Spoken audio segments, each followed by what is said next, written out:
அமைச்சரவை மாற்றம் குறித்து தனக்கு எந்த தகவலும் தெரிவிக்கப்படவில்லை என்று தொழில் முனைவோர் மேம்பாடு மற்றும் கூட்டுறவுத்துறை துணை அமைச்சர் டதஸ்ரீ ஆர் ரமணன் தெரிவித்துள்ளார்.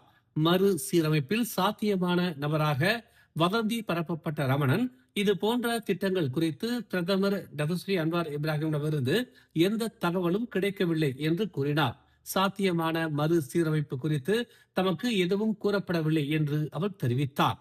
ஆனால் இப்போதைக்கு பிரதமர் சரியான நேரத்தில் அல்லது அவர் பொருத்தமாக நினைக்கும் போது அறிவிப்பை வெளியிட அனுமதிப்பது நல்லது என்று தாம் நினைப்பதாக ஸ்மார்ட் போர்டு முயற்சியை தொடங்கிய பின்னர் செய்தியாளர்கள் மத்தியில் அவர் இதனை தெரிவித்தார்.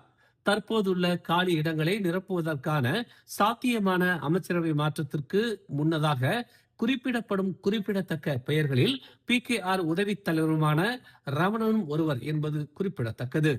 இருப்பினும் தற்போதைய காலி இடங்கள் மட்டுமே நிரப்பப்பட வாய்ப்புள்ளது என்றும் இந்த நேரத்தில் ஒரு பெரிய மாற்றம் எதிர்பார்க்கப்படவில்லை என்றும் அன்வார் சுட்டிக்காட்டியுள்ளார். மேலும் செய்திகளை தெரிந்து கொள்ள தமிழ் மலர் இணையதளம், தமிழ் மலர் செயலி மற்றும் மலர் டிவி யூடியூப் சேனலை வலம் வாருங்கள்.